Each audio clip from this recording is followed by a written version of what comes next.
పొగ త్రాగుట, మద్యం సేవించుట ఆరోగ్యానికి హానికరం. స్టార్స్తో తీయడం మీకు ఇష్టం లేదు? రజనీకాంత్ అయితే ఓకే అండి నాకు, కమల్ హాసన్ ఓకే, అమితాబ్ బచ్చన్ గారు okay, Mahesh Babu okay, junior NTR not okay. Cinema తెలియని సొంటలు చేసిన ఐడియా అదేంటి ఆ లాంగ్వేజ్ ఏంటి?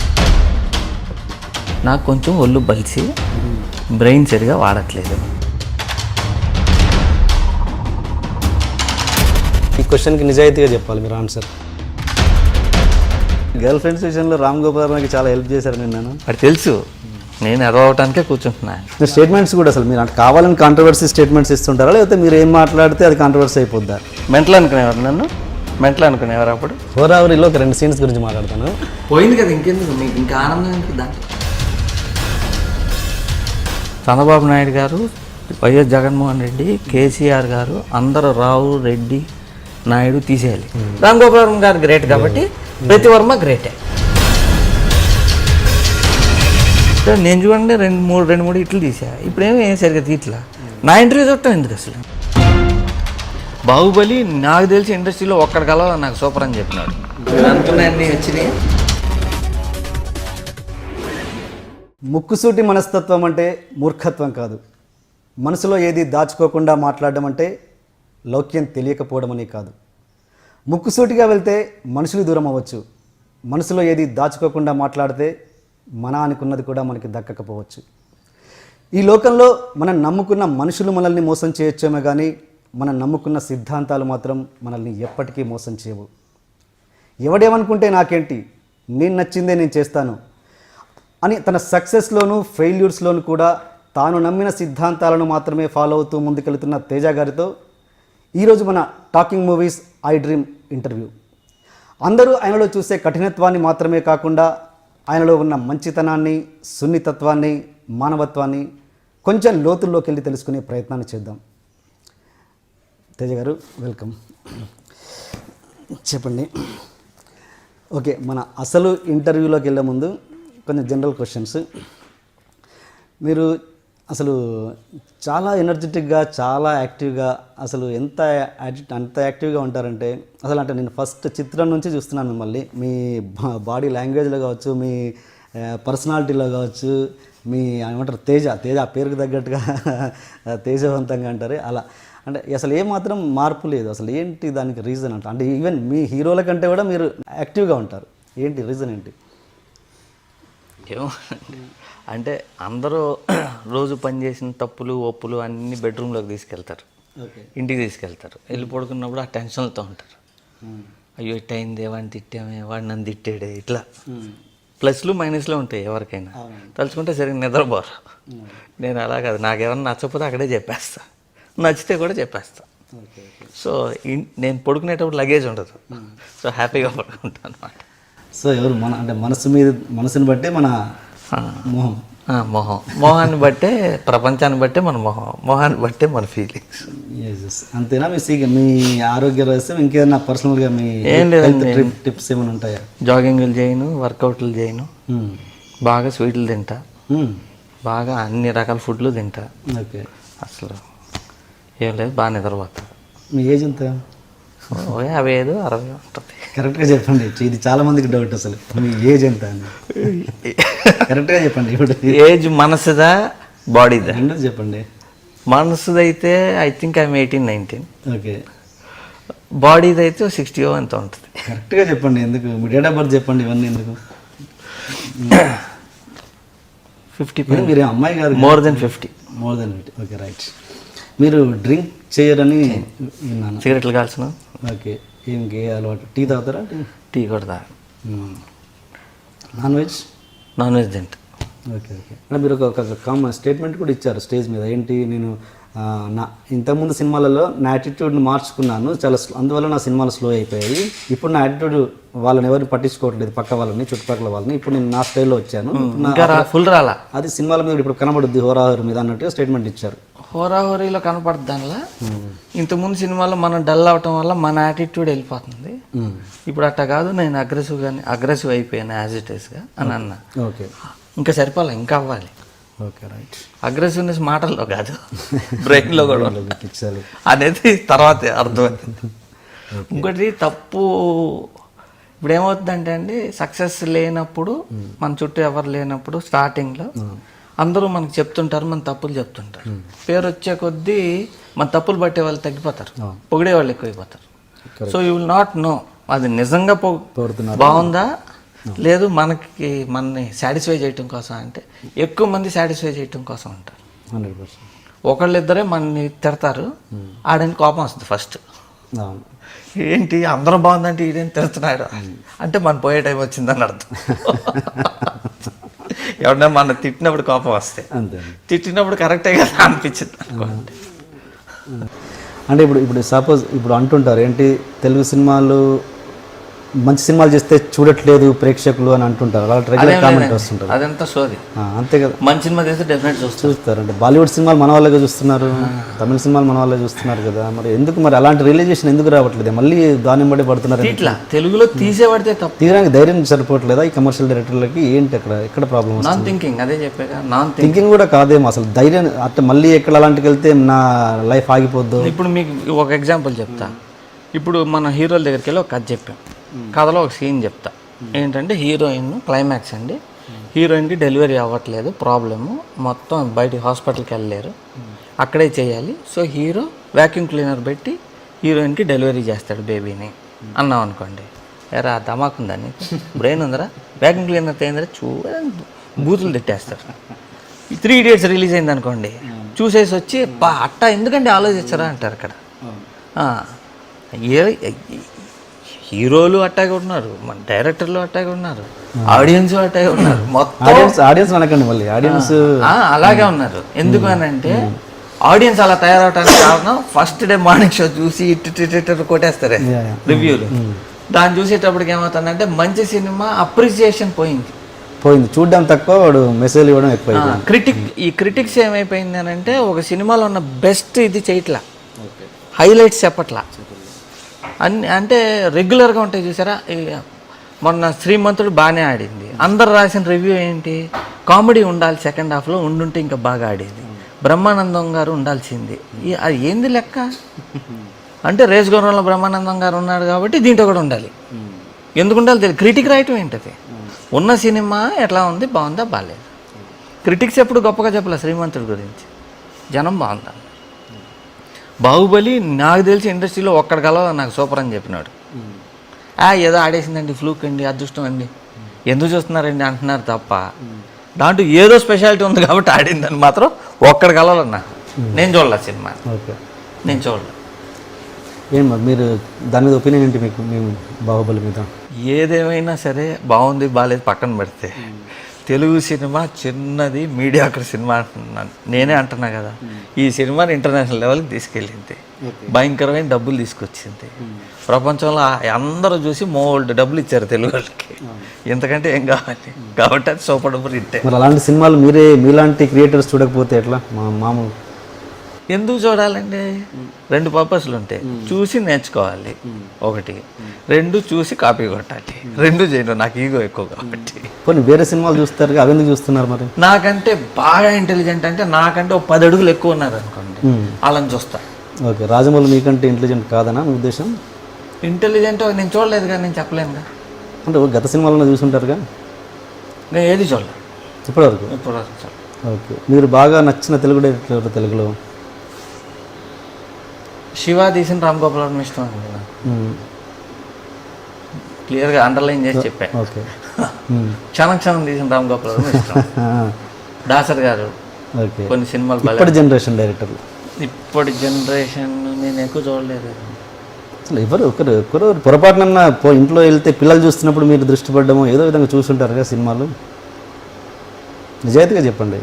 నిజాయితీగా చెప్పలేకపోతున్నాను, ఎవడు నచ్చలేదు.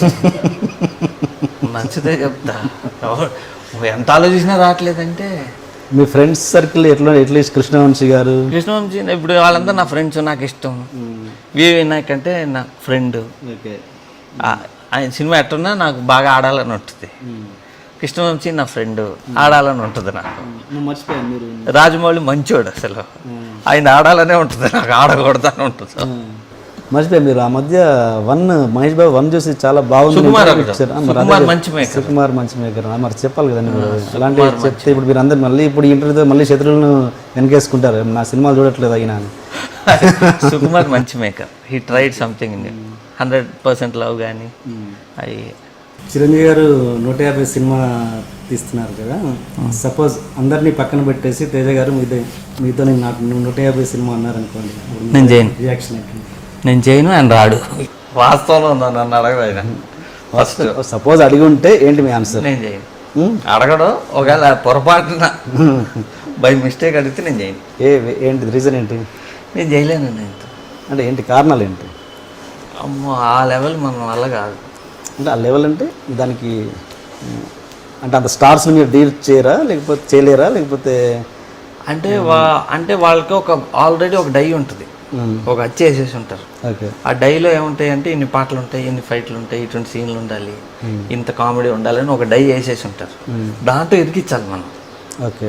లేదు రీమేక్ తీసుకొచ్చి చేయాలి. అట్లా కుదరదు అసలు, నేను చేయలేను. నేను I'm a free spirit. Okay. నా ఆత్మ ఫ్రీగా ఉండాలి, ఏది చేయాలో అది నచ్చినట్టు చేయాలి, నచ్చకపోతే వదిలేయాలి. ఓకే. చిరంజీవి గారు వస్తున్నారు రంగం లేచి నుంచోవాలి, నేను అది వేరే మూడ్లో ఉంటా. నేను వస్తే ఎవరి నుంచో అక్కర్లా, నా ముందు సీరియల్ కాసినా నేను పట్టించుకోను. పెద్ద పెద్ద వాళ్ళు వస్తే వాళ్ళకి మర్యాద ఇవ్వాలి. మనం ఇవ్వకుండా ఏదో ఆలోచిస్తున్నామంటే వాళ్ళని ఇన్సల్ట్ చేసినట్టు. ఎందుకు చిరంజీవి గారితో మన సినిమా చేయడం ఎందుకు, వాళ్ళు బాధ పెడతామంటే వద్దు, పెద్ద నమస్తే. ఓకే పోనీ అలా కంఫర్ట్గా ఫీల్ అయ్యే హీరో దొరికాడు అనుకోండి, ఏ మహేష్ బాబు అంటే ఏ ప్రభాస్ లాంటి, సపోజ్ మీకు ట్యూన్ అయిపోయి చేసే స్టార్ ఏమన్నా దొరికితే స్టార్తో చేసే ఉద్దేశం ఉందా అసలు? స్టార్స్ చేయలేమండి అసలు, నాలంటే చేయలేడు. వాళ్ళు కష్టం అది. ఇప్పుడు యాజ్ ఇట్ ఈస్గా నేనే దేడదమ్మకి టైప్. నేను వాళ్ళ తట్ట మ్యాచ్ కుదరదు, జరగదు. స్టార్స్తో కష్టం. ఒకవేళ స్టార్స్తో చేయాలనుకున్నా నేను ఒక మ్యాసివ్ హిట్ కొట్టి ఉండాలి. ఓకే. అదిరిపోయే కలెక్షన్లతో పెద్ద హిట్ కొట్టి ఉంటే అప్పుడు. అంటే ఇప్పుడు మీకు ట్యూన్ అయ్యే స్టార్ ఇప్పుడు తెలుగు ఇండస్ట్రీలో ఎవరు లేరా? అంటే మీరు ఓకే ఇదంతా అయితే నేను చేస్తాను. రజనీకాంత్ అయితే ఓకే అండి నాకు, కమల్ హాసన్ ఓకే, అమితాబ్ బచ్చన్ గారు okay, Mahesh Babu okay. Junior NTR అమ్మో నేను చేయలేదు. అంత భయపడుతున్నారు? అమ్మో నా వల్ల. ఏంటి దాని ఎక్స్ప్రెషన్? బాలకృష్ణ గారు ఈజీ. ఎక్స్ప్రెషన్కి అర్థం ఏంటి? జూనియర్ ఎన్టీఆర్ అనగా భయపడ్డారు. వాళ్ళు వేరే డైలో ఉంటారు సార్, వాళ్ళంతా నా వల్ల కాదు అది. అంటే ఏ టైప్ ఇది చెప్పండి, పర్లేదు. ఇంకే డై అంటే అదే చెప్పే కదా, చిరంజీవి గారు వాళ్ళంతా ఒక డైలో ఉంటారు, అంటే ఒక స్టైల్ ఉంటుంది, ఆ ఫార్మాట్లో ఉంటారు, బయటికి రారు అసలు. మీరు చిరంజీవిని బాగా ఇష్టపడతారు నాకు తెలిసి కదా. మరి అలాంటి ఆయన వ్యక్తి గురించి ఇలా మాట్లాడుతున్నారంటే చిరంజీవి ఏం మాట్లాడుతున్నారు చెయ్యను అంటున్నారు కదా. అంటే మీరు నాతో గతంలో ఏమన్నా అంటే ఎన్టీఆర్ గారు, ఏఎన్ఆర్ గారు వీళ్ళందరూ అప్పట్లో విపరీతంగా సినిమాలు చేసి ఇండస్ట్రీకి ఇన్కమ్ ఏంటంటే చిరంజీవి గారి రెస్పెక్ట్ ఏంటంటే ఆయన చేసినప్పుడల్లా 5-6 సినిమాలు చేసేవాడు సంవత్సరానికి. 5-6 సినిమాలు చేసేటప్పటికి ఎన్టీఆర్ కానీ, ఏఎన్ఆర్ కానీ, కృష్ణ గారు కానీ వీళ్ళందరి వల్ల పెద్ద సీనియర్ హీరోలు వాళ్ళని పొగుడుతున్నాం, వీళ్ళని తిడతాం అంటే వీళ్ళని తిట్టాలి. ఇప్పుడు ఉండేవాళ్ళని they are not useful for Telugu film industry at all. ఇప్పుడు ఉండే హీరోలు అందరూ 3000 థియేటర్లు ఉండే 2 స్టేట్లో కలిపి, ఆంధ్ర తెలంగాణలో. ఇప్పుడు 1800కి వచ్చేసినాయి. ఇంకా కళ్యాణ మండపాలుగా ఈ ఇయర్ మళ్ళీ ఒక 20 మారిపోయినాయి. ఎందుకంటే సినిమాలు ఫీడింగ్ లేదు. అప్పుడు ఇన్ని డబ్బింగ్ అయ్యాయి కాదు తెలుగులో, ఇంకా తెలుగు దేవదాస్ తమిళ్లో కూడా రిలీజ్ చేసేవాళ్ళు. సినిమాలు ఫీడింగ్ లేదంటున్నారు, మరి కొత్త వాళ్ళు ఏమో క్యూలో ఉంటున్నారు. ఏంటి అక్కడ లాజిక్? సినిమాలు ఏమో ఫీడింగ్ లేదని మీరు అంటున్నారు. ఫీడింగ్ అంటే అచ్చా థియేటర్స్ ఫీడింగ్ లేదంటున్నారా? లేదు. మరి జరుగుతున్న సినిమాలు ఎటు వెళ్తున్నాయి? కొత్త వాళ్ళు వీళ్ళు తగ్గిపోయినాయి కదండి. 300 వచ్చాయి మన తెలుగు. ఇప్పుడు ఎన్ని వస్తున్నాయి? 125 ఇంక్లూడింగ్ డబ్బింగ్. అసలు రిలీజ్ నోచుకున్న సినిమా చాలా పడి ఉంటాయి కదండి. అంటే లాస్ట్ వీక్ ఒక సినిమా రిలీజ్ అవ్వలేదండి, పులి అనే సినిమా. మీరు మాట్లాడేది పెద్ద స్టార్ సినిమాలు ఒక ఓన్లీ రావటం వల్ల ఏమవుతుందంటే అండి, మీకు చెప్తే ఎట్లా ఉంటుందో సైకిల్. ఇప్పుడు పెద్ద హీరోలు, ఇప్పుడు రామారావు గారు ఆ రోజుల్లో 6 సినిమాలు డెఫినెట్గా వచ్చాయి, 4 వచ్చాయి. కృష్ణ గారి 6 వచ్చాయి, రాజేంద్ర ప్రసాద్ గారికి కూడా వచ్చాయి, అల్లరి నరేష్ కూడా 5-6 వచ్చాయి. వీళ్ళు రావటం వల్ల ఏమవుతుందంటే అన్ని నెంబర్ ఆఫ్ ప్రొడ్యూసర్స్, అంతమంది ఎంప్లాయీస్, సినిమాకి 50 మందిని వేసుకోండి, అన్ని ఫ్యామిలీస్ బతుకుతాయి. ఇది డిస్ట్రిబ్యూషన్కి వెళ్ళేటప్పటికి ఏమవుద్ది అని అంటే డిస్ట్రిబ్యూటర్స్ కొనుక్కుంటారు, అన్ని థియేటర్లో రిలీజ్ అవుతాయి, థియేటర్లో ఉండే 100 స్టాఫ్కి పని వస్తుంది, పోస్టర్లకి పని వస్తుంది. ఇది మొత్తం ఒక ఎకానమీకి ఒక స్పీడ్ వచ్చేది. ఇప్పుడు ఏమైపోయింది, సినిమాలన్నీ తగ్గిపోయినాయి. మహేష్ బాబు సంవత్సరానికి ఒకటి, పవన్ కళ్యాణ్ 2 ఏళ్ళకి ఒకటి, చిరంజీవి గారు మధ్యలో చేయలే. దీనివల్ల ఏమైపోతుంది అంటే మొత్తం తగ్గిపోయినాయి. ఈ సినిమాలు తగ్గేటప్పటికి ఏమైపోయిందంటే ఆడియన్స్ థియేటర్లకు రావడం తగ్గించారు. తగ్గేటప్పటికి టికెట్లు కట్ అవ్వడం తగ్గిపోయింది, థియేటర్లు తగ్గిపోయినాయి. ఈ థియేటర్లు రన్ చేయడం తెలియక తీసుకెళ్ళి లీజుకి ఇస్తున్నారు. లీజుకి ఇచ్చేసేటప్పటికి ఇప్పుడు సినిమాలు తక్కువ రావడం వల్ల లీజుకి ఇస్తున్నారు. లీజుకి ఇచ్చేవాడు సేఫ్ ప్లే చేయాలి కాబట్టి పెద్ద హీరోల సినిమాలే వేస్తున్నాడు. చిన్న సినిమాలకు దొరకట్లేదు. చిన్న సినిమాలు ఎప్పుడైతే ఆడవో, చిన్న సినిమాలకు ఎప్పుడైతే థియేటర్లు దొరకవో, ఎప్పుడైతే ఆడవో, కొత్త టెక్నాలజీ రాదు, కొత్త కథకులు రారు, కొత్త యాక్టర్లు రారు ఇండస్ట్రీలోకి, కొత్త టెక్నీషియన్స్ రారు. రాకపోయేటప్పుడు పాత సినిమాలు మళ్ళీ తిరుగుతూ ఉంటాయి. ఇది ఇండైరెక్ట్గా ఇప్పుడు తెలుగు సినిమా స్టేల్ అవ్వడానికి కారణం ఏంటి అని అంటే పెద్ద హీరోలు ఎక్కువ సినిమాలు చేయకపోవటం. ఎక్కువ చేయాలి, బడ్జెట్. మీరు అన్నట్టు బాలీవుడ్లో కూడా పెద్ద హీరోలు ఎక్కువ సినిమాలు ఏం చేయట్లేదు, ఈ ఇయర్కి ఒక్కటే చేస్తున్నారు వాళ్ళు. అక్కడ ఏమైందంటే అండి మల్టీప్లెక్స్ కార్పొరేట్ కల్చర్ వచ్చేసింది ఆ సినిమా. సో వాళ్ళు ఏం చేస్తున్నారంటే పెద్ద హీరోతో సినిమా చేస్తున్నారు, సైమల్టేనియస్గా చిన్న సినిమాలు కూడా చేస్తున్నారు. సో పెద్ద సినిమాలు ఏంటి 6 నెలలు ముందే స్లాట్ వేసేస్తారు, ఏ మంత్ ఏ సినిమా రావాలి, గ్యాప్ల్లో చిన్న సినిమాలు ఎప్పుడు రావాలి. ఇక్కడ ఏమవుతుందంటే మేమంతా రెడీ అయిపోతాం, చిన్న సినిమా రెడీ అని, రిలీజ్కి వెళ్ళిపోతుంటే బాహుబలి వస్తుంది అంటారు, ఆపేస్తాం. ఆపేసి నాకు రావట్లేదండి తూచ్, నెక్స్ట్ మంత్ 10th వస్తుంది అనగానే గబగబా వేద్దామా వద్దా, వెయిటింగ్. ఇప్పుడు ఈ పెద్ద హీరో సినిమాలన్నీ ఎప్పుడు వస్తాయి ఎప్పుడు వెళ్తాయి తెలియట్లా, చిన్న సినిమాని చంపేస్తున్నారు. ఇది డేట్లు కూడా ఫిక్స్ లేక. బాంబే ఇస్ వెరీ కల్చర్డ్, అసలు తెలుగు ఇండస్ట్రీ మీరు కంపేర్ చేయక్కర్లా. అట్లా మీరు అమీర్ ఖాన్తో 2 సినిమాలు చేసినట్టున్నారు కదా, గులాం అండ్ బాజీ. రెండింటికి కెమెరామెన్ మీరు? రెండింటికి కెమెరామెన్. దాంట్లో అప్పుడు ఏంటి, బాజీలో టార్చ్ లైట్ తోటి షూటింగ్ చేశారు ఎయిర్పోర్ట్లో అని చెప్పేసి, అది అప్పట్లో పెద్ద సెన్సేషన్ అది. అంటే ఏంటి అప్పుడు టార్చ్ మీ దగ్గర లైట్స్ అవైలబుల్ లేక చేయలేదా, లేదా అక్కడ హంగామా ఎందుకు అని చెప్పేసి టార్చ్ లైట్ తోటి చేశారా? అలా కాదండి, మామూలుగా అమీర్ ఖాన్ సినిమా అంటే బోల్డ్ బడ్జెట్ ఉంటుంది, బోల్డ్ లైట్స్ ఇస్తారు. వెళ్ళి ఎయిర్పోర్ట్లో చూస్తే ఎయిర్పోర్ట్ చూసుకున్నాక అక్కడ ఉన్న ట్యూబ్ లైట్లోనే షూట్ చేద్దామని డిసైడ్ అయ్యి, నా దగ్గర అప్పుడు సమీర్ రెడ్డి అనే అసిస్టెంట్ అన్నమాట, ఇప్పుడు కెమెరామెన్ అయ్యాను. వెళ్ళే ట్యూబ్ లైట్లు, ఇండియాలో ట్యూబ్ లైట్లు ఏంటంటే వేడి దేశం కాబట్టి గ్రీనిష్ బ్లూ కూల్ లైట్స్ ఉంటాయి ట్యూబ్ లైట్స్ అన్నీ. అందుకని సేమ్ అదే కలర్ని మనం మ్యాచ్ చేయాలని చెప్పి ఆ బ్లూని గ్రీన్ని కట్ చేయాలంటే పింక్ ఫిల్టర్ వేయాలి కెమెరాలో. పింక్ ఫిల్టర్ వేసి మళ్ళీ వాళ్ళ ఫేస్ లైట్ కొంచెం ఉండాలని చెప్పి మామూలు టార్చ్ లైట్ కొనుక్కి దానికి కూడా గ్రీన్ లైట్ వేసి తీసాం అనమాట. తీసి ఇద్దరం టార్చ్లు పట్టుకుని తీసాం. ఆ లైట్లు ఇచ్చేవాళ్ళు, ఇది టాక్ స్ప్రెడ్ అయిపోయింది. 2 టార్చ్ లైట్లతో తీశారు సినిమా. కానీ తేరే మేరే సప్నే అనే పేరు కూడా వచ్చేసింది. తేరే మేరే సప్నే మీరు చేశారా? తేరే మేరే సప్నే కూడా నేనే, కానీ దాని టార్చ్ లైట్లు బాజీకి వాడాను. అంటే నాకు తెలిసి మీకు నార్త్లో మంచి రిలేషన్సే ఉండి ఉంటాయి కదా, చాలా పెద్ద సర్కిల్. అంత పెద్ద సర్కిల్ పెట్టుకుని మళ్ళీ మీరు ఇలా తెలుగులో ఉండి చిన్న చిన్న సినిమాలు చేసుకోవాల్సిన అవసరం ఏంటి? అసలు మంచి అమీర్ ఖాన్ లాంటి స్టార్స్ని బట్టి ఆ వేలో ఎందుకు ఆలోచించలేదు, ఎందుకు పోలేదు మీరు? అంటే ఇప్పుడు చాలామంది సక్సెస్ అంటే లైఫ్ సక్సెస్ఫుల్ అంటే పెద్ద స్టార్తో సినిమా తీయాలి, పెద్ద హిట్లు తీయాలి, అప్పుడే లైఫ్ సక్సెస్. అది ఏదో ఒక పిచ్చి క్యాలిక్యులేషన్. అంత నా లెక్కలో ఏంటి సక్సెస్ అని అంటే ఐఎమ్ హ్యాపీ ఆర్ నాట్, నేను ఎంత హ్యాపీగా ఉన్నాను, నాకు నచ్చిన పని నేను చేసుకోగలుగుతున్నానా లేదా. ఇప్పుడు పెద్ద స్టార్తోనే సినిమా తీసి వాళ్ళు రాగానే లేచి నుంచుని సీన్ ఏంటి ఇట్టుంది, ఈ డైలాగ్ మార్చండి అంటే మార్చి ఇక్కడ కూర్చొని నేను అక్కడ నుంచి చేస్తానంటే ఓకే బాబు అని, అలా నా వల్ల కాదు. అది హ్యాపీనెస్ కాదు, అది సక్సెసే కాదు నాకు. అంటే నేను చచ్చిపోయినట్టు ఆ రోజు. అలా చేయకూడదు, మనకు నచ్చినట్టు మన దీంట్లో సినిమా తీయాలి. ఇప్పుడు పెద్ద పెద్ద సినిమాలు తీసే నాకు తెలిసి ఏ డైరెక్టర్ తనకు నచ్చినట్టు తీయడు, ఇంకోళ్ళకి నచ్చినట్టు అందరినీ సాటిస్ఫై చేస్తే తీయాలి. అలా నేను చేయలేను. That's not success for me. వాళ్ళకి అదే సక్సెస్. నాకు డబ్బులు. హిందీలో ఆ కల్చర్ ఉండదుగా, మన తెలుగులో ఉన్నంత కల్చర్ అయితే ఉండదు డెఫినెట్గా. హిందీలో భలే హ్యాపీగా ఉంటుంది. మరి ఎందుకు ట్రై చేయలేదు? అది ఎందుకని అంటే ఎక్కడికి వెళ్ళినా కూడా ఇప్పుడు మీరు అనుకున్న ఎక్స్పెరిమెంటల్ సినిమాలని అక్కడ వర్కౌట్ అయ్యే ఛాన్స్ ఎక్కువ. అంటే నేను ఆమెకి కథ చెప్పాను, తను ఏంటంటే ఫుల్ బైండ్ చేసేమన్నాడు. అది మొత్తం ఇప్పుడు ఇంగ్లీష్లో టైప్ కొట్టి బైండ్ చేసి ఇవ్వాలి. అంత సోదని వదిలేసి. ఏ తండ్రికి కూడా జరగని ఇన్సిడెంట్, ఏ తండ్రి తట్టుకోలేని ఇన్సిడెంట్ మీ జీవితంలో మీ అబ్బాయి మృత్యువు. ఆ ఇన్సిడెంట్ జరిగిన తర్వాత మీ యాటిట్యూడ్లో కానీ మీ ఆలోచన ధోరణిలో కానీ ఏమైనా తేడా వచ్చిందా, లేదంటే బిఫోర్ అప్పటి తేజానా ఇప్పుడు తేజ చూస్తే ఒకే తేజానా, లేదంటే ఏమైనా మారిన తేజానా? మారండి. ఇండస్ట్రీ పరంగా పక్కన పెట్టండి, మామూలుగా ఒక మనిషిగా ఒక మంచిగా మారుతారా ఎవరైనా? అంటే కొన్ని ఇన్సిడెంట్స్ వల్ల మనిషి కొన్ని ఇన్సిడెంట్స్ వల్ల ఒక ఫీల్ వస్తుంది.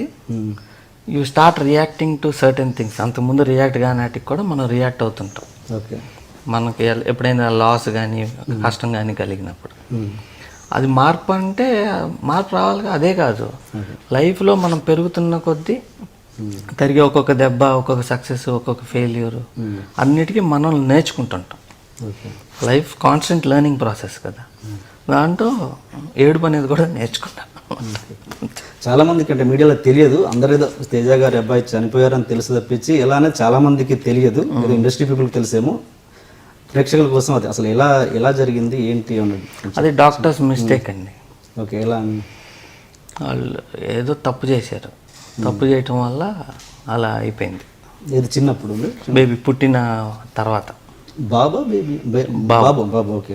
పుట్టిన తర్వాత డాక్టర్ మిస్టేక్ చేశారు. ఓకే.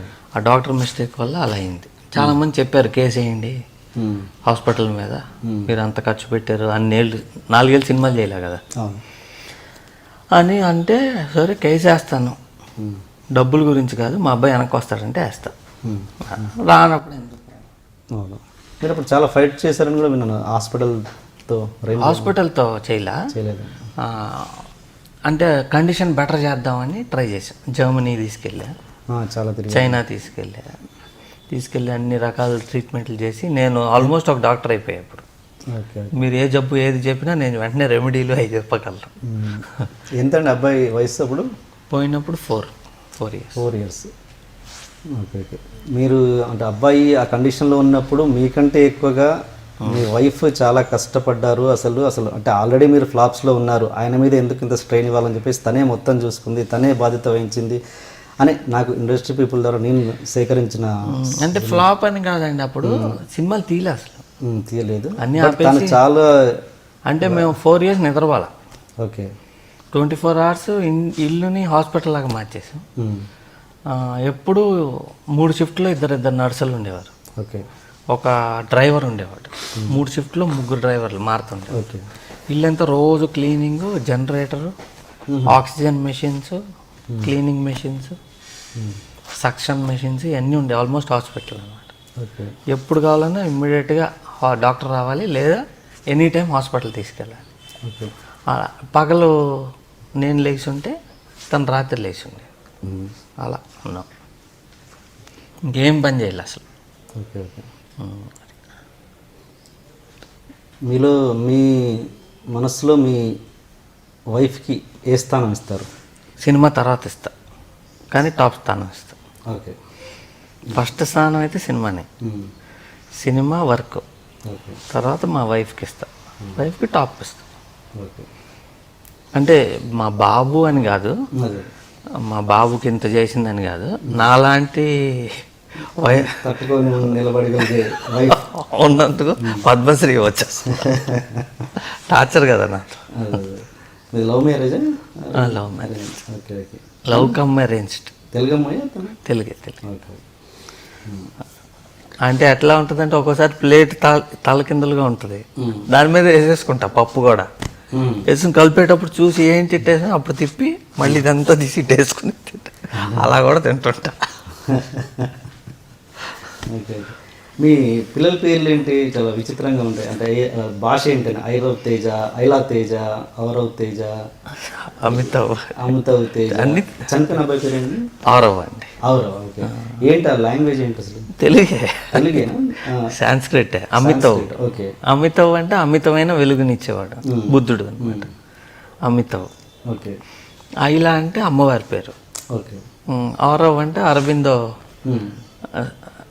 స్వామి అరవిందో అంటే ఆయన పేరు మా వైఫ్ పెట్టింది. ఓకే. ఓకే. మీకు ఈ క్యాస్ట్ ఫీలింగ్ అన్న దాని మీద అసలు ఫుల్ యాంటీ అని విన్నాను. అసలు ఏంటి దాని మీద ఒపీనియన్? అంటే మన బేసిక్గా ఇండియన్ కల్చర్ ఒక 50-60 ఏళ్ళు వెనకబడి ఉంది.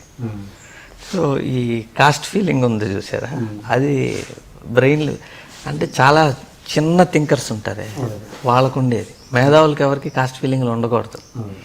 కాస్ట్ ఫీలింగ్లు, ఫ్యాన్ ఫాలోయింగ్లు, ఫ్యాన్స్, రిలీజన్ ఫీలింగ్లు, ఏరియా ఫీలింగు, జిల్లా ఫీలింగ్లు, ఇవన్నీ ఉంటాయి. ఇవన్నీ పనికిరాని ఫీలింగ్లు. It will not take you anywhere. నేను మా ఇంటి పేరు, కులం పేరు ఏమి ఉండవు నాకు. నేనే కాదు, నాకు తెలిసి చంద్రబాబు నాయుడు, రాజశేఖర్ రెడ్డి, జగన్మోహన్ రెడ్డి గారు, కేసీఆర్ గారు, వీళ్ళందరూ కూడా రావులు, రెడ్లు, నాయుళ్ళు ఇవి తీసేయాలి. గవర్నమెంట్ ఉండేవాడు ఎవడో పెట్టుకోకూడదు. మళ్ళీ ఎందుకండి అసలు ఇండియాని ఇంకా వెనక్కలాగటానికి? అసలు వరల్డ్లో ఎప్పుడైనా బిల్ గేట్స్ ఏ కష్టం చూసారా? ఆడికి మైక్రోసాఫ్ట్ వాడేస్తున్నాం, మనం యాపిల్ ఫోన్స్ వాడేస్తాం. శాంసంగ్ కూడా మన హిందూ కాదు అసలు. ఎందుకు వాడుతున్నారు? అంత ఫీలింగ్ ఉంటే అన్నీ కావాలి. నేను ఇవాళ పొద్దున్నే అన్నం తిన్నా, అన్నం నా చేతికి రావాలంటే అన్ని కులాలు, అన్ని మతాలు పనిచేస్తాను, నాకు వస్తుంది మొత్తం. అంత కాస్ట్ ఫీలింగ్ ఉంటే మెయింటైన్ చేయాలి. నీ కష్టపడి పండించిన పంటే తిను, నీ కష్టపడి దగ్గరే పని చేయి, అట్టా ఉండాలి. నీ వల్ల కాదు అది. కానప్పుడు ఇంకెందుకు? ఓన్లీ పెళ్ళిళ్ళ దగ్గర మాత్రం చూపించుకోవాలనుకుంటే మరీ ఫీల్ అయితే, ఉద్యోగాల్లో అన్నిట్లో చూపించుకుంటుంటే ఎట్టా? అసలు బ్యాక్వర్డ్ థింకింగ్ అనమాట. ఇప్పుడు ఈ కాస్ట్ ఫీలింగ్స్ అన్నీ ఎక్కడి నుంచి వస్తాయి? మా కాస్ట్ గొప్ప కాస్ట్ అని ఎట్టా వస్తుంది అంటే, ఇప్పుడు రామ్ గోపాలవరం గారు ఉన్నారు, ఆయన మేధావి, ఇంటెలిజెంట్, నేను ఒప్పుకున్నాను. రామ్ గోపాలవర్మ మేధావి కాబట్టి వర్మ అని పేరున్నాడల్లా గొప్పవాడంటే అది నేను ఒప్పుకోను. ఇప్పుడు రామారావు గారు ఉన్నాడు, ఆయన ఒక పర్టికులర్ కాస్ట్లో గొప్పవాడు, ఆయన సీఎం అయ్యాడు, గ్రేట్. కాబట్టి ఆయన కాస్ట్లో ఉన్న మేమంతా గ్రేట్ అంటే ఆయన గ్రేట్, నువ్వు కాదు. సేమ్ ఇది చిరంజీవి గారి ఫ్యాన్స్ ఉంటారు, చిరంజీవి గారు గ్రేట్, ఎస్ నేను ఒప్పుకుంటా, చిరంజీవి గారు చాలా గ్రేట్, కష్టపడి పైకి వచ్చాడు, సూపర్ డాన్సర్, సూపర్ ఎంటర్టైనర్, ఆయన గ్రేట్. ఆయన ఫ్యాన్స్ కాబట్టి మేము గ్రేట్ అంటే నువ్వు గ్రేట్ కాదురా, ఆయనే గ్రేట్. ఎప్పుడు వస్తుంది ఈ ఫీలింగ్ అని అంటే, నాన్ అచీవర్స్ వచ్చినప్పుడు. ఈడేమి సాధించలేడు కాబట్టి నేను ఆయన ముట్టుకున్నా కాబట్టి నేను గ్రేట్. నేను మహేష్ బాబు ఫ్యాన్ని, మహేష్ బాబు గ్రేట్ కాబట్టి నేను గ్రేట్, ఇది వస్తుంది. మా కులం పలానా వాడు గ్రేట్ కాబట్టి నేను గ్రేట్. నువ్వేంటి?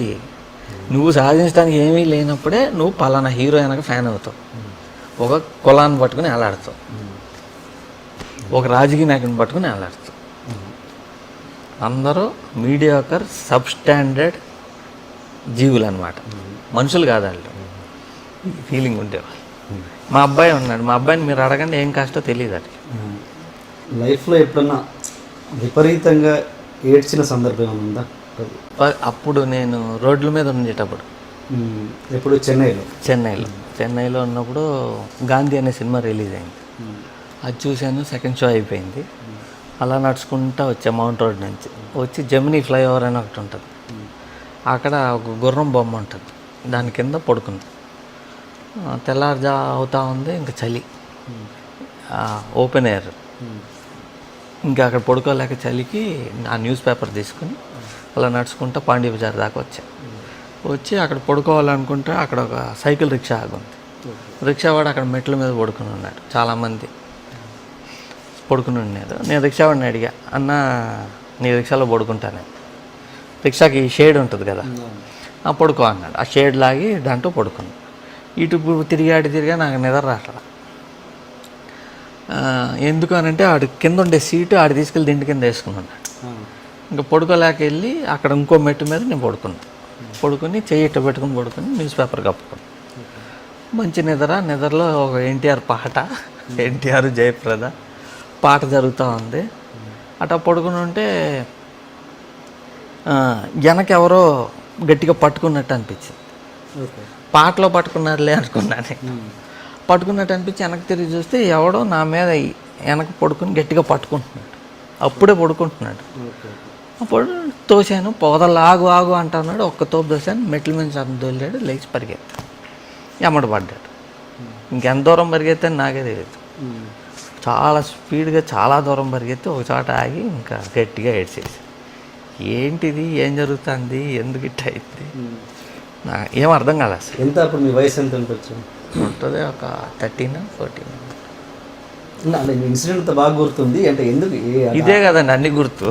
ఎందుకు అంత ఏడ్చారు అనడానికి ఏదో కనెక్షన్ ఉంటుంది కదా అంతే. అంటే ఎందుకు అట్లా జరిగిందో ఏమీ తెలియలే, నాకెవరూ లేరు. ఓకే. అప్పటికే సిస్టర్ వీళ్ళందరినీ. వేరే వేరే ఇళ్ళల్లో ఉండేవారు. ఓకే. నాకు ఎవరు లేరు, ఒక్కడినే. ఏంటిది, వాడు నన్ను పట్టుకుని ఉంటే ఏమయ్యేది, ఏంది అసలు ఏం జరుగుతుంది నాకు అర్థం కాక ఒకటే ఏడుపు వచ్చేసింది. సెకండ్ టైం ఏడ్చింది మా బాబు పోయినాం. ఉదయ్ కిరణ్ అంటే మీరు, ఆయన కూడా మీరు, ఆయన ఏంటి మీరు పెట్టిన మొక్క ఆయన. సో ఆయన చనిపోయినప్పుడు వెళ్ళారా మీరు? వెళ్ళాను. అంటే అలాంటి నటుల గురించి, అంటే అలాంటి సెన్సిటివ్గా ఉన్న నటుల గురించి అలా చిన్న మీ సందేశం ఏంటి? అంటే అట్లా సూసైడ్ చేసుకోవటం సెన్సిటివ్ కాదండి నా లెక్కలో. ఓకే. వాళ్ళు నిజంగా సెన్సిటివ్ అయితే బాగా ఆలోచించాలి కదా. Sensible or sensitive people will think. ఆలోచన లేని వాళ్ళు, మూర్ఖంగా ఉండేవాళ్ళే అలా చేస్తారు. అది ఇడియాటిక్ అసలు. సూసైడ్ చేశాడు, చేసుకున్నాడు, ఏం సాధించాడు? ఏమైనా సాధించాడా? ఏమీ లేదు. చూసిన వాళ్ళు, అక్కడికి వచ్చిన వాళ్ళందరూ కొంతమందిని తిట్టారు, కొంతమందిని పొగిడారు తప్ప వాట్ డిడ్ యు అచీవ్? ఒకటే, సూసైడ్ చేసుకోవడం వల్ల ఏమీ సాధించలేదు, ఎవరు సాధించలేదు. అంటే ఇలా ఎందుకు జరుగుతాయి అంటే ఒక పీక్ చూశాక డౌన్ఫాల్ అవ్వడమే, ఇంకా ఎంతకుమించి వేరే రీజన్ ఏమి ఉండదు. దానివల్ల కాదండి, అంత డౌన్ఫాల్ అలవాటైపోయి ఉండాలి కదా, అది కాదు, ఇంకేదో జరిగింది. చాలామంది చిరంజీవి గారి వల్ల అయింది అది ఇది బ్లేమింగ్ చేశారు, కానీ I don't think that is the reason. అది ఎప్పుడో జరిగింది, ఇప్పుడు దానికి ఇలా కనెక్ట్ చేస్తారు, వీళ్ళు కనెక్ట్ చేసుకున్నారు పబ్లిక్. కానీ నేను ఉదయ్ నాకు తెలిసినోడుగా నాకు తెలిసింది ఏంటంటే, ఐ డోంట్ థింక్ ఆయన్ని బ్లేమ్ చేయడం కరెక్ట్ కాదు. మీరు ఈ మధ్య చూసిన వరుస ఇంటర్వ్యూస్లలో మీరు రెగ్యులర్గా చెప్పే మాట ఒకే ఒక్క మాట ఏం చెప్తున్నారంటే, నేను చాలామందికి లైఫ్ ఇచ్చాను ఇండస్ట్రీలో, అసలు ఇండస్ట్రీలో అసలు నాకు సంబంధించిన వ్యక్తులు లేకుండా అసలు సినిమాలే లేవు అని కంటిన్యూస్గా అవే నడుస్తున్నాయి ప్రతి ఇంటర్వ్యూలో. ఒకే ఒక ఇంటర్వ్యూలో ఇచ్చాను, అది అందరూ వేసుకుంటున్నారు. లేదు, నేను చూశాను, 3-4 ఇంటర్వ్యూస్ చూశాను. సరే, అదే ఇంటర్వ్యూలో ఏం చెప్పారంటే, స్టార్స్ ఇప్పుడు మహేష్ బాబు లాంటి స్టార్స్ చారిటీలు చేస్తున్నారు, దాన్ని పబ్లిసిటీ ఇస్తున్నారు అనవసరంగా, దానివల్ల ఇన్కమ్ ట్యాక్స్ ఏదో ఎగ్గొట్టడానికి ఏదో చేశారని అది కూడా ఇచ్చారు. దాని నేను కూడా చాలా చేస్తాను, నాకు బట్ నేను పబ్లిసిటీ ఎక్కడ ఇచ్చుకోలేదు. అది ఇచ్చినప్పుడు ఆ పబ్లిసిటీ ఇచ్చి దీనికి ఎందుకు పబ్లిసిటీ ఇవ్వట్లేదు అని అడుగుతున్నారు. లేదు, అలా చెప్తే అదే చెప్పారు కదా మీరు. ఇంకో మాట కూడా అన్నారు, ఏదో బిచ్చగానికి మనం వెళ్తే ఏదో దానం చేస్తాం, వాడు మళ్ళీ గుర్తుపెట్టుకుని నమస్తే పెట్టాలని ఏం లేదు కదా అని కూడా మాట అన్నారు మాట. అలాంటప్పుడు మరి మీరు ఇంతమంది లైఫ్ ఇచ్చిన మాట మీరు ప్రతిసారి ఎందుకు చెప్పుకుంటున్నారు? ఇన్ని రోజులు ఎప్పుడు చెప్పలా, మొన్నోళ్ళు మండి చెప్పాను. ఎందుకు మండాల్సి వచ్చింది అది? అంటే మనం ఇంట్రడ్యూస్ చేసిన చాలామంది ఉంటారు, వాళ్ళు స్టార్లు అవుతారు, స్టార్లను చేస్తానికి మనం హెల్ప్ చేస్తాం, ఇవన్నీ ఓకే. ఫోన్ చేసినప్పుడు కనీసం ఫోన్ ఎత్తాలి కదా, అంత కూడా ఎత్తలేకపోతే మరి ఫోన్ అయినా చేయాలి కదా.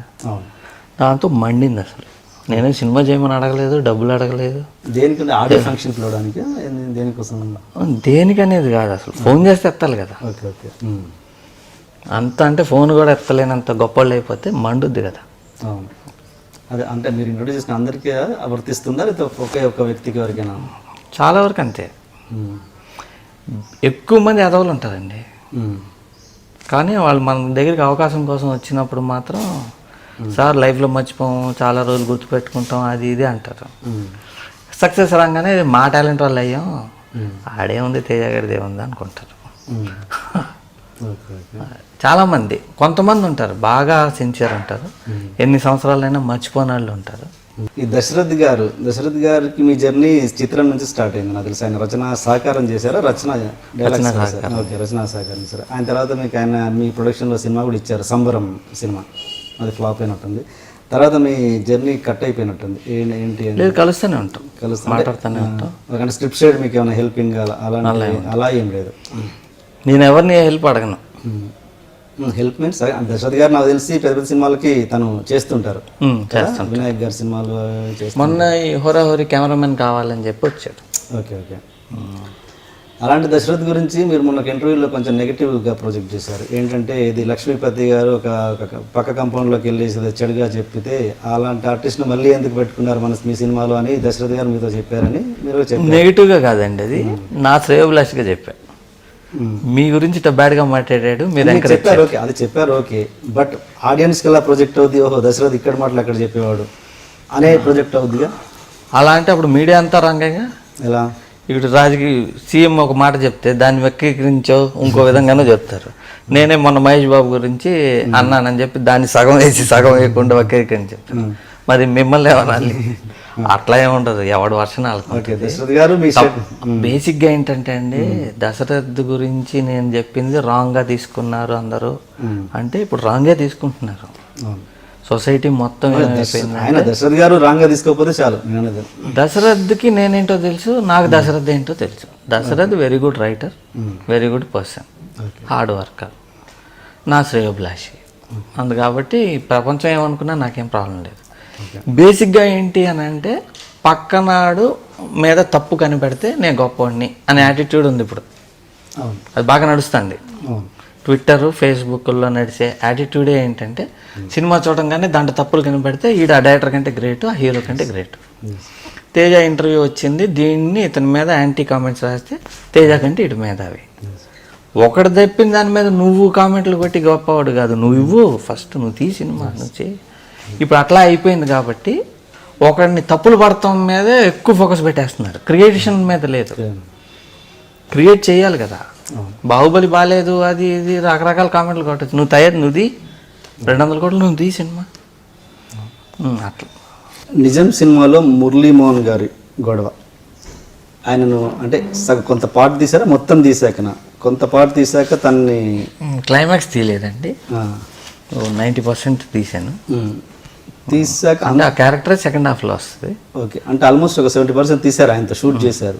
అంత షూట్ చేశాక ఒక సీనియర్ ఆర్టిస్ట్ని అలా ఎలా తీసేశారంటే మీకు అంటే పోనీ మురళీమోహన్ గారు ఏమైనా కొత్త నటుడు అంటే కాదు, అంతమంది మనకు పుట్టినప్పటి నుంచి ఆయన నటన ఏంటో మనం చూస్తున్నాం. ఇంత 70% తీసి అప్పటి నుంచి చూసి మళ్ళీ మీరు 70% సినిమా తీసి అప్పుడు కానీ మీరు రియలైజ్ కాలేదా ఆయన నటన ఏంటన్నది? ఎందుకు తీయాల్సి వచ్చింది? మళ్ళీ ఎడిట్ చేసి చూసుకున్నాక ఆయన బాడీ టైమింగ్, ఆయన డైలాగ్ టైమింగ్, సినిమా టైమింగ్కి తేడా కొట్టింది. ఓకే, అంటే బిఫోర్ దట్ సీన్స్ చూసుకోలేదు మీరు? ఎడిట్ చేసుకున్నాక చూసాం. ఓకే, చూసినాక ఇది కరెక్ట్ కాదు, ఈయనకి మిస్కాస్ట్ చేసాం, ఇది కాకుండా ఇంకెవరన్నా ఉంటే బెటరు, శ్రీహరి గారు లాంటి వాళ్ళు ఉంటే బాగుంటుంది అనుకుని శ్రీహరి గారి దగ్గరికి వెళ్ళాం. ఆయన కాదని వాళ్ళ కో బ్రదర్ ఇలా ఉన్నారు ప్రకాష్ రాజ్, ఆయన చెప్పాడు. సో ఆయన పెట్టాం అనమాట. దానికి మురళీమోహన్ గారు ఫీల్ అయ్యారు. అప్పుడు 50 lakhs ఏదో ఏమంటారు గుడికి కట్టమని కేసు వేసారు అనమాట. ఓకే, కేసు అప్పుడు పెద్దలందరూ కూర్చుని తీర్పిచ్చారు. ఓకే, 50 lakhs 50 లక్షలు అడిగారు ఆయన. ఓకే, నన్ను తీసేశారు కాబట్టి నన్నే పెట్టుకోవాలి. ఆయన డిమాండ్ ఏంటంటే నన్నే పెట్టాలి, నాతోనే తీయాలి. కాదు కూడదంటే 50 లక్షలు కాంపెన్సేషన్ కావాలి, నాకొద్దు, ఫిల్మ్ నగర్ దేవస్థానానికి ఇచ్చేయండి అని పెట్టారు. ఓకే, నేనేంటి అని అంటే యాజ్ ఎ క్రియేటర్ నాకున్న హక్కు ఏంటి, నేను మిమ్మల్ని పెట్టి సినిమా తీసా, మొత్తం చూసుకున్నా, మీ రెమ్యునరేషన్ మీకు ఇచ్చేసా, తర్వాత నేను ఇంకోటి పెట్టి తీసుకుంటా. అది నచ్చలా, మళ్ళీ తీసి పెట్టుకుంటా. నాకు దురద ఎక్కువ, నాకు డబ్బులు ఎక్కువ ఉన్నాయి, మీకేంటి ప్రాబ్లం అంటే. ఇది కాకుండా పర్సనల్గా తీసుకున్నారు. పర్సనల్గా తీసేటప్పుడు ఎక్కువ ఎఫెక్ట్ ఉంటుంది, ఎక్కువ ఫీల్ అవుతారు. నేనేంటి అంటే పర్సనల్గా కాదు, సినిమా ఇంపార్టెంట్, సినిమాకి ఏది ప్లస్ అవుతుంది ఏది కాదు. కాబట్టి ఫైనల్గా నేను గుడికి ఆల్రెడీ 3 లక్షలు ఇస్తానని చెప్పున్నా, ఈయనకి 2 లక్షలు రెమ్యునరేషన్ అనుకున్నా, 5 గుడికి ఇచ్చేయమన్నారు, గుడికి ఇచ్చేసాను. అప్పుడు కూడా ఏదో తేడా జరిగిందని విన్నాను, మీ పేరు తీసేసి మళ్ళీ హీరో రామ్ చరణ్ తేజ పేరు పెట్టారని. గుళ్ళో మార్చుకున్నారు పేర్లు. ఏంటి అదేంటి మళ్ళీ కాంట్రవర్సీ? నేను కాంట్రవర్సీ చేయలేదు, ఇంకా నా పేరు తీశారు గుడిలోంచి. గుడి మేనేజ్మెంట్ అంతా కలిసి డబ్బులు నా దగ్గరే తీసుకున్నారు, నా పేరు తీసేసి ఇంకెవరిదో పెట్టుకున్నారు. అక్కడ మీరేం రియాక్ట్ కాలేదా మరి? ఇంకా అవలా, ఇప్పుడు అవుతా వచ్చేపట్లు కొన్ని రోజుల్లో, పోనీలేని వదిలేసాను. ఎవరా హీరో? హీరోది తప్పేం కాదండి. మామూలుగా ఇండస్ట్రీలో ఏంటంటే నాకు మీ డేట్లు కావాలనుకోండి, నేను మిమ్మల్ని ప్రే చేయడం కోసం వేరే వాళ్ళని హర్ట్ చేసేస్తుంటాం. ఆ మేనేజ్మెంట్లో జరిగింది. హీరోది ఏం తప్పులేదు, ఓకే, మిగతా వాళ్ళది. మామూలుగా భజన్ బ్యాచ్ ఉంటారు కదా, వాళ్ళది తప్ప. అక్కడ వేసిన హీరో పేరు ఎవరిదని? మీ పేరు తీసేసి హీరోది తప్పు కానప్పుడు మనం ఆయన పేరు ఎందుకు చెప్పటం? ఓకే. శివ సినిమాలో ఆ పోస్టర్ డిజైనింగ్ అన్నది మీ థాటే అని చాలా ఇంటర్వ్యూలో నేను చూశాను, మీ థాటే అని. ఆ సైకిల్ చైన్ సీన్ కూడా మీదే నేనే చెప్పానా ఇది ఇంకెవరైనా చెప్పారు? మీరే చెప్పారు, చెప్పలేదా మీరు? నేను చెప్పాలా? అయితే ఇంటర్వ్యూ ఏదో నేను టెక్స్ట్ చదివి ఉంటాను బహుశా. ఓకే. మీరే అది మీ థాటే అని కాదంటారా? అంటే నా థాట్ అని చెప్పడం కాకుండా అండి, అందరూ కలిసి టీమ్గా పనిచేసాం. ఓకే. పని చేసినప్పుడు మనం ఒక 2-3 థాట్లు ఇచ్చినప్పుడు మన థాట్ ఓకే అయింది అనుకోండి, నాదే నాదే నాదే అని చెప్పుకోవటం కరెక్ట్ కాదు కదా. Ram Gopal Varma was the head of the team. ఇంకా ఇంకా దాంట్లో దాగిన తేజ, మాకు తెలియని తేజ ఏమన్నా ఉన్నారా అంటే ఇంకా క్రియేట్ దానికి సంబంధించి, శివాకి సంబంధించి? అంటే పోస్టర్స్ డిజైన్ ఫస్ట్ లోగో తయారు చేసాం. మామూలుగా ఏంటి అని అంటే అప్పటిదాకా తెలుగు ఇండస్ట్రీలో అన్ని సినిమాల పోస్టర్స్లో లోగో ఎల్లో కలర్లో ఉండేది. అప్పుడు లాజిక్ ఏంటంటే అండి, దూరం నుంచి చూసినా ఎల్లో కలర్ బ్రైట్గా కనిపిస్తుంది, కలర్ ఉన్నట్టు ఉంటుంది, బ్రైట్గా కనిపిస్తుంది అని ఎల్లో వేసేవారు. ఫస్ట్ టైం మా సినిమా లోగోని రెడ్లో వేసాం. రెడ్కి ఒప్పుకోలే. అప్పుడు నాగార్జున ఫేస్ పెట్టి లోపల దాని మీద ఎల్లో స్ట్రోక్స్ ఇచ్చి శివ దాంట్లో పెట్టి రెడీ చేసాం. అది ఫస్ట్ చూపించింది లోగో. అది నచ్చింది అందరికీ. ఎందుకు పెట్టాల్సి వచ్చిందంటే అక్కడ ఫేస్ చేయి పట్టుకుని గొలుసు ఇట్లా పట్టుకుని చేయి నేలాడుతుంటుంది. ఇంకెవరు ఫేస్ వేయకుండా దాంట్లో హీరో ఫేస్ వేసాం.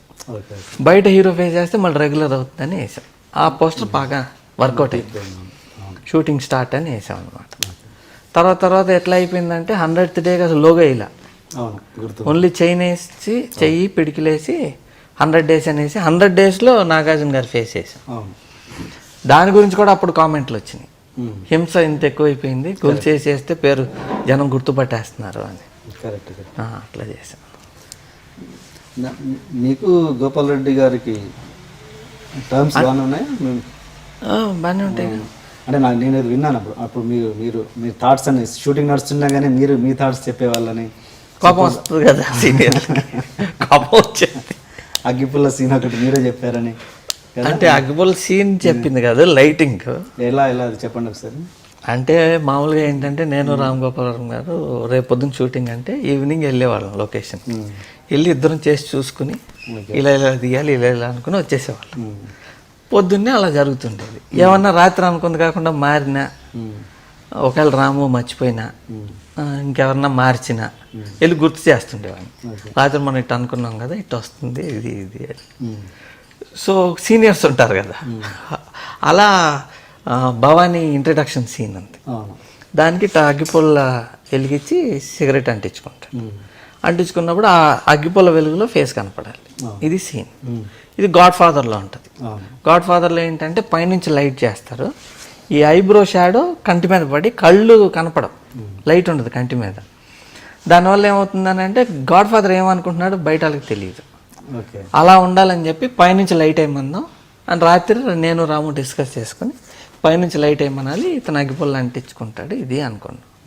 పొద్దున్న వెళ్ళేటప్పటికి గోపాల్ రెడ్డి గారు రెగ్యులర్ స్టైల్లో లైటింగ్ చేశారు.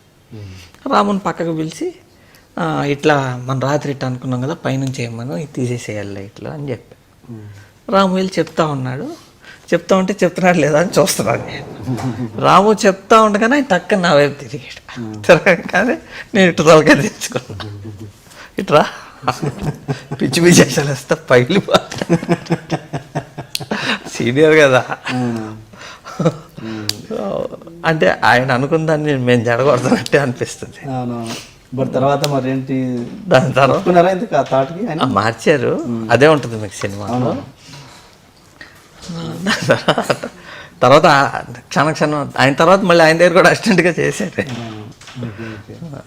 అండ్ మంచి కెమెరామెన్ కదా, చాలా సూపర్ హిట్లు తీశారు. మిమ్మల్ని షూటింగ్ అయిపోయినాక నడుస్తుండగా వర్మ గారు మిమ్మల్ని ఒక మీటింగ్ పెట్టేసి అందరి ముందు మిమ్మల్ని నా తర్వాత అలాంటిది ఏదో జరిగింది, అంటే మిమ్మల్ని బాగా హైలైట్ చేసి ఈ సక్సెస్కి రీజన్ అంటే నేను ఎక్కువ మందిని తేజ పార్ట్ ఉంది అని అందరి ముందు అనౌన్స్ చేశారని విన్నాను. అది ఏదో చేశారు. చెప్పండి పర్లేదు. ఆ ఇన్సిడెంట్ చెప్పండి, అది అందరికి తెలిసిందే కదా, మరి మీటింగ్ పెట్టి చెప్పారు కదా, అది పర్సనల్ ఏం కాదుగా. ఎందుకు చెప్పండి, చెప్పడానికి రీజన్ వాళ్ళందరూ ఫీల్ అవుతారు. పర్లేదు చెప్పండి. ఇప్పుడు మీ మీద ఇండస్ట్రీ ఫీల్ కాని వ్యక్తులు ఉన్నారా ఇప్పుడా? ఎవరు లేరు కానీ అంటే ఇప్పుడు నా చేష్టలకి నేను ఫీల్ అయ్యి నన్ను అంటే ఓకే, కానీ నేను ఇంకోళ్ళు అంటాం ఎందుకని. అది ఇన్సిడెంట్ చెప్పండి, అది బాగా. ఇంకోటి మన సీనియర్లను ఎప్పుడు అనకూడదు. సీన్ మీరు ఏమనట్లేదు సార్, ఇప్పుడు ఎస్ గోపాల్ రెడ్డి గారిది తెలిసిపోయింది. ఇప్పుడు నేను స్టేజ్ ఎక్కి ఇప్పుడు వచ్చే సినిమాలు అన్నిటినీ అన్నా కానీ ఎప్పుడు నాకంటే సీనియర్ డైరెక్టర్లు ఉంటారు. అవును. విశ్వనాథ్ గారు కానీ, దాసరి గారు, రాఘవేంద్ర గారు, వాళ్ళు తీసిన సినిమాలు కానీ వాళ్ళని కానీ నేను ఎప్పుడు కామెంట్లు కొట్టను, అసలు అన్నాం. ఎందుకంటే వాళ్ళ సినిమాలు చూసి నేను నేర్చుకున్నా. ఇప్పుడుండే వాళ్ళని అనే హక్కు నాకుంది, నాకంటే సీనియర్లు అనే హక్కు నాకు లేదు అసలు. అలాగే ఇప్పుడు శివ జరిగినప్పుడు ఏమేమైందంటే అప్పటికి అందరూ సీనియర్లు, వాళ్ళ గురించి అనకూడదు అసలు. నేను అసలు ఎలిజిబిలిటీ లేదు. వర్మ గారు మీకు ఇచ్చిన కితాబ్ గురించి చెప్పమంటున్నాను. ఆయన విమర్శించమని నేను చెప్పట్లేదు. వర్మ మీకు ఇచ్చిన ఇంపార్టెన్స్ గురించి. శివ పెద్ద హిట్ అయింది, హిట్ అవ్వడానికి అందరూ కారణం నేను అనుకుంటున్నారు కదా. నా తర్వాత ఎవరికైనా ఎలిజిబిలిటీ ఉందంటే తేజాకు ఉంది అని చెప్పాడు. దాని తర్వాత స్టాక్ మార్కెట్లో వాల్యూ పెరిగేటట్టు పెరిగింది. అదే నేను కావాలి అంతే. అప్పటి నుంచి ఇంకా మీ ఇంపార్టెన్స్ పెరిగింది. మొన్న ఈ మధ్య ఈ రివ్యూలో రాసే వాళ్ళ మీద, ఈ రేటింగ్స్ ఇచ్చే వాళ్ళ మీద మీరు ఒక కామెంట్ చేశారు. రేటింగ్స్ అంటే 1, 2, 3 అని ఇస్తుంటారు కదా, మీరే సినిమాలు తీయచ్చు కదా అంత రాసే బదులు ఒక స్టేట్ అన్నారు. అది అంటే ఇప్పుడు అంటే వాళ్ళ డ్యూటీ వాళ్ళు చేస్తున్నారు. ఇప్పుడు మీరంటే ఎవరు ఇచ్చారండి డ్యూటీ? సపోజ్ ఒక ఎగ్జాంపుల్ మాట్లాడుతున్నాం. ఇప్పుడు సపోజ్ మీరు సూపర్ టాపిక్ స్టార్ట్ చేశారు, అసలు అడగండి. ఇప్పుడు అడగండి. ఇప్పుడు అంటే వాళ్ళ వెబ్సైట్లు కావచ్చు, లేదంటే పత్రికల కోసం రాయడము, ఏదో వాళ్ళ అంటే ఇన్ఫర్మేషన్, ఇట్స్ ఇన్ఫర్మేషన్. రోడ్ మీద యాక్సిడెంట్ అయింది వేస్తున్నారు, లేదు ఇంకోటి అయింది, సినిమా రిలీజ్ అయింది రాస్తున్నారు, అలా అయిపోయింది. దాని గురించి మీరు అలా రాసే వాళ్ళు ఏమంటున్నారు, వండిన కూర బాగలేదు అని అంటున్నారు. అంతే తప్పించిన మీరే కూర వండండి అని మీరంటే అది ఎంతవరకు ఇది అంటే? ఇప్పుడు కూర వండేసాం, మీరు తిన్నారు, తినేటప్పుడు తింటా ఈ ఉప్పు ఇక్కడ ఇంతగా వేయాల్సింది, ఎంత ఉప్పు వేయాలి, పులుపు ఇట్లా కాదు ఇలా వేయాలి, సెకండ్ హాఫ్లో కారం వేయలేదు అని అంత చెప్పినాడు నువ్వే తీయచ్చు కదా. నేను కూర తింటా, బాగుంది బాగాలేదు చెప్తా అంతే, నాకు నచ్చింది నచ్చలేదు చెప్తా, నువ్వు పెట్టావు నాకు నచ్చలేదు. ఇప్పుడు ఇళయరాజా గారు ఒకసారి ఇళయరాజా గారితో మ్యూజిక్ సిట్టింగ్లో కూర్చున్నాం, ట్యూన్ ఇచ్చాడు ఆయన. అలా చూసా, బాగుందా బాగాలేదా అన్నాడు.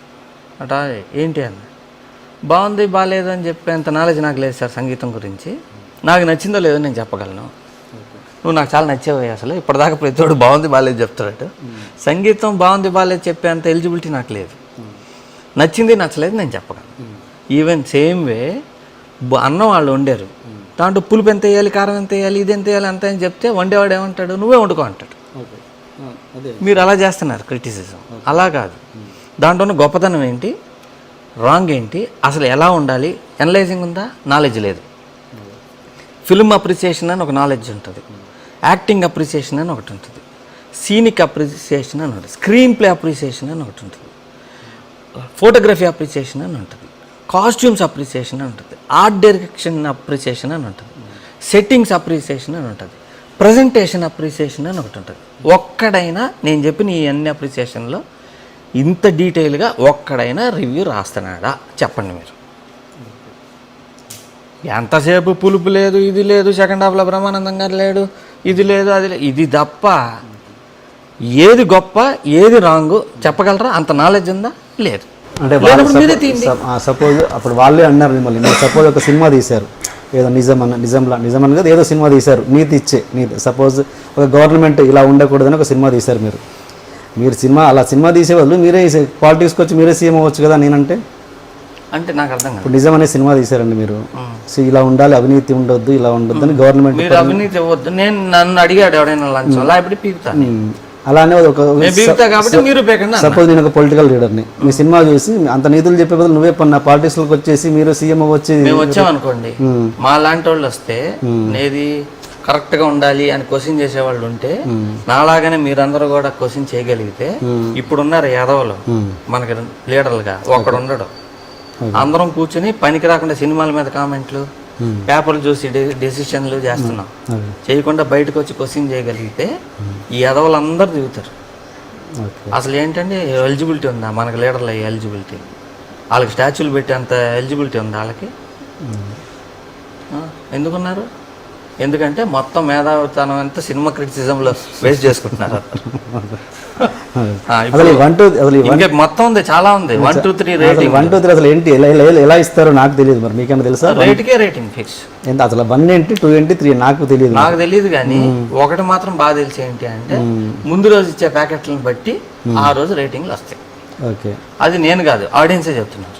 ఓకే, ఎందుకనంటే ఆడు సినిమా గురించి అసలు నాకు తెలియకడుతుంది. సినిమా చూస్తున్నాడండి, ఆ hero entered, audience clapped, comedy, the comedy people are laughing, song is average, ఇట్లా కొట్టేవాడు ఈడెట్టా రాస్తాడండి అసలు రివ్యూ. 100%. అంటే నీకు సినిమాకి ఒక ఫీల్ ఉంటుంది, ఆ ఫీల్తో నువ్వు కనెక్ట్ కానప్పుడు నువ్వు ఎట్లా రాస్తావు? ఎస్. ఇప్పుడు ఏమైపోయిందనంటే బేసిక్గా సినిమాలో ఆర్టిస్టులు ఉంటారు, ఒక కళ. ఆర్టిస్ట్ సినిమా అనేది కళ, పెయింటింగ్ ఒక కళ, ఈవెన్ కటింగ్ చేస్తారే అది కూడా కళే, మేకప్ వేయటం కళ, ముక్కులు ఎంట్రీకులు కత్తిరించడం కూడా కళే. సరిగ్గా కళ రాకపోతే ముక్కు కట్ అయిపోద్ది. కళాకారులు అనమాట. When a person fails as an artist ఈ బికమ్స్ ఎ క్రిటిక్.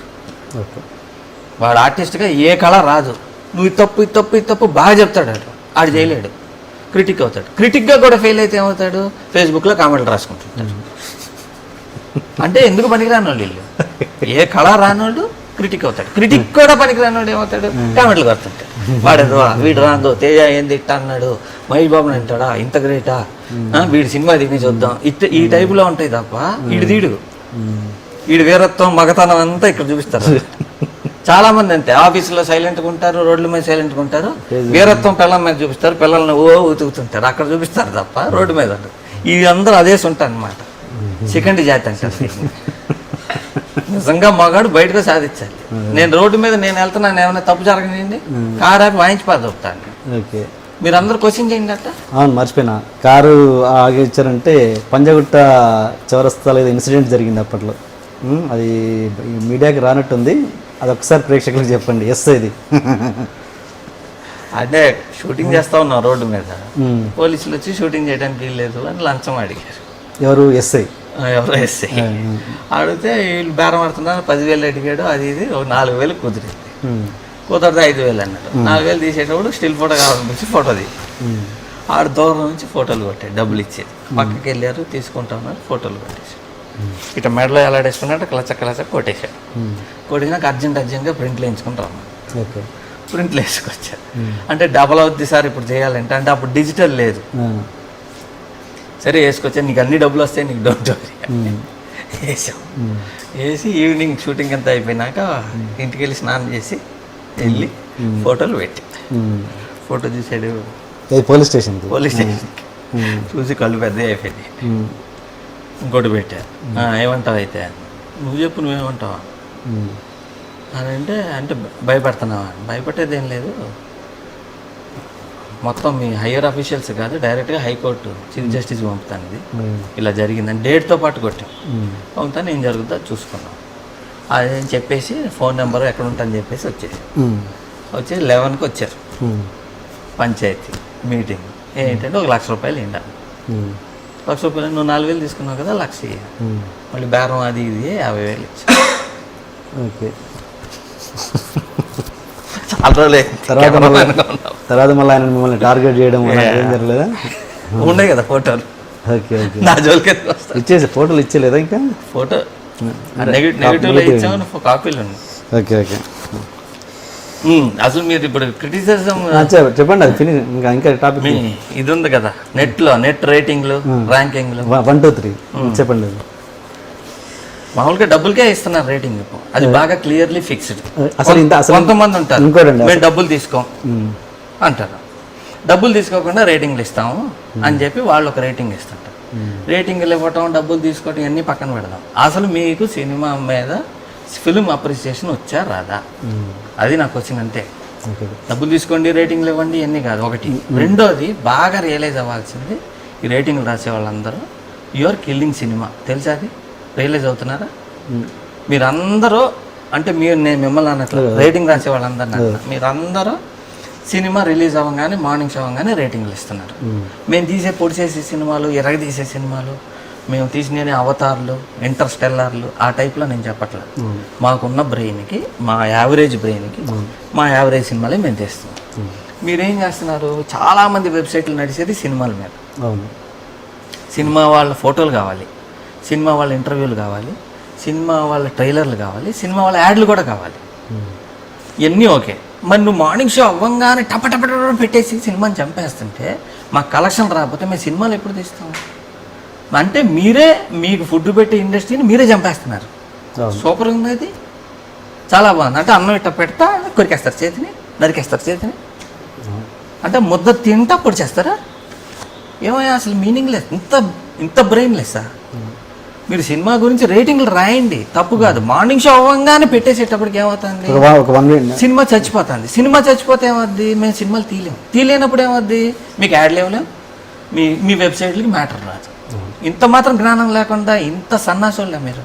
కొంచెం ఆలోచించండి.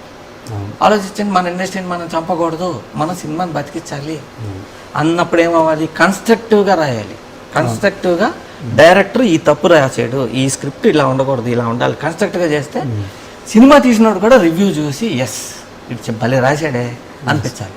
నేను హోరాహోరీ పెద్ద కళాఖండం అంటలా, ఒక కండెమ్ ఫిల్మ్ అనుకున్నాం, చెత్త సినిమా అనుకుంటున్నాం.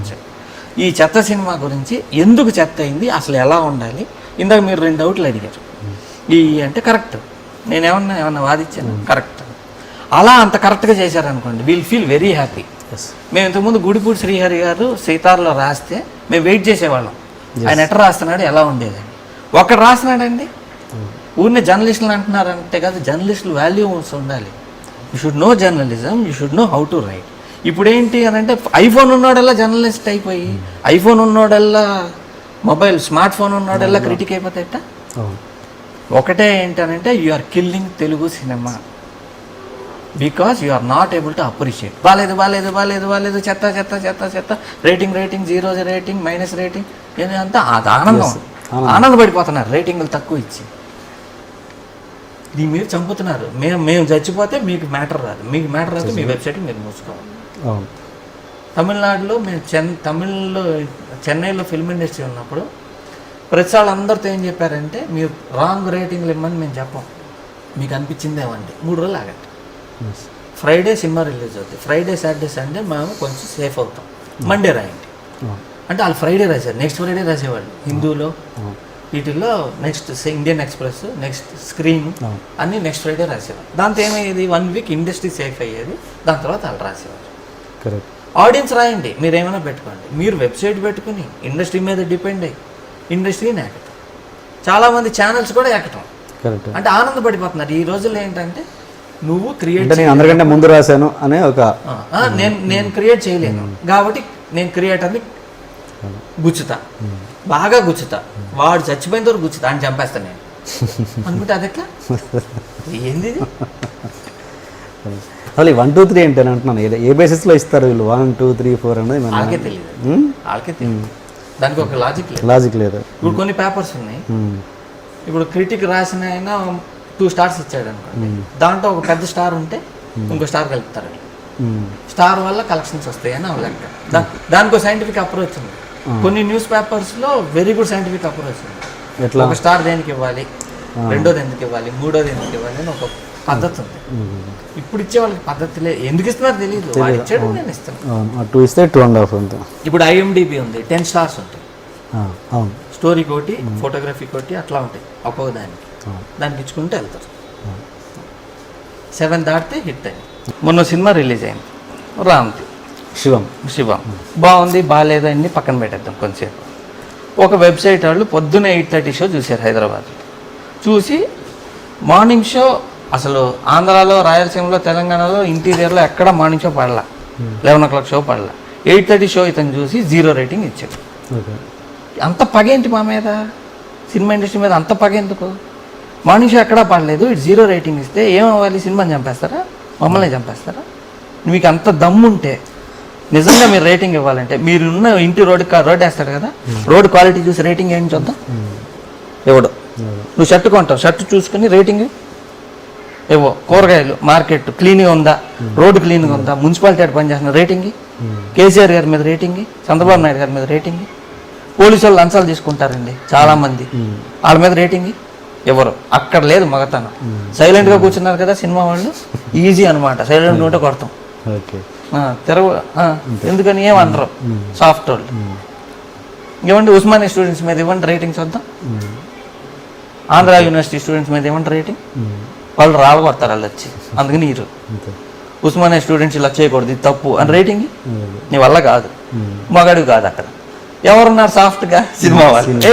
మొత్తం మగతనం అంతా అక్కడ జరిగింది. లేదు ఇంటికి వెళ్ళి పిల్లల్ని కొట్టి అక్కడ జరిగింది. అంత తెలిసిన వాళ్ళు ఎక్కడ ఉన్నాడు? ఇక్కడ ఏమీ లేదు. సినిమా వీడు మేధావి లైఫ్లో ఫెయిల్ అయిపోయి ఉంటాడు. సో సినిమా మీద చూపించారు వాడు వీడు మేధావితనం అంతా. ఇప్పుడు సచిన్ టెండూల్కర్ ఆడుతుంటాడు క్రికెట్, టీవీ దగ్గర కూర్చొని వీడు ఇటు కొట్టి ఉండకూడదు అటు కొట్టి ఉండాలి అని చెప్తాడు. సచిన్ టెండూల్కర్ కూడా రేటింగ్ ఇచ్చేస్తారు. వీడు వెళ్ళి ఆడమంటే కొట్టలేడు. వీళ్ళందరినీ డ్రాయింగ్ రూమ్ డిప్లొమాట్స్ అంటారు. ప్రపంచంలో ఉండే ప్రతి సమస్యకి డ్రాయింగ్ రూమ్ లో కూర్చొని నిర్ణయాలు, డెసిషన్స్ ఇలా కాదు అలా ఉండాలి, ప్రైమ్ మినిస్టర్ నరేంద్ర మోడీ ఇలా చేయాలి, సచిన్ టెండూల్కర్ ఇట్ట ఆడాలి, రామ్ గోపాల్ వర్మ ఇట్ట మాట్లాడకూడదు, చిరంజీవి సినిమా 150 ఇట్టుండాలి, ఇలా డిసైడ్ చేసేస్తుంటారు. ఎందుకంటే వీడు సాధించేది ఏముండదు లైఫ్లో కాబట్టి అందరి గురించి వీళ్ళు సాధించి అందరికీ రేటింగ్లు ఇచ్చేస్తారు. నిజంగా మీరు మగాళ్ళు అయితే రేటింగ్లు సినిమాలకు కాదు, రియల్ లైఫ్లో మనం చూసేటప్పుడు పొల్యూషన్ ఉంది. ఇప్పుడు మనం రోడ్డు మీద వెళ్తుంటాం, పొల్యూషన్ ఆపాల్సిన వాళ్ళు ఎవరండి?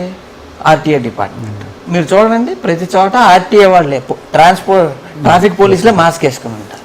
అంటే వాళ్ళు పొల్యూషన్ ఆపరా, మాస్క్లు వేసుకుని తిరిగేస్తుంటారా? వాళ్ళని అడగరా? వాళ్ళకి ఏమంటారు రేటింగ్? పోలీసులకి ఏంటి రేటింగ్? ఎవరు? సినిమాలకి ఇస్తారు. సినిమాలకి ఇవ్వండి, మేము తీసే గొప్ప సినిమాలు కాదు, మా చెత్త సినిమాలే తీస్తున్నాం, మాకు చేతనైంది ఇదే. కాకపోతే కొంచెం దీనికంటే ఉపయోగకరమైంది సొసైటీలో చాలా ఉంది.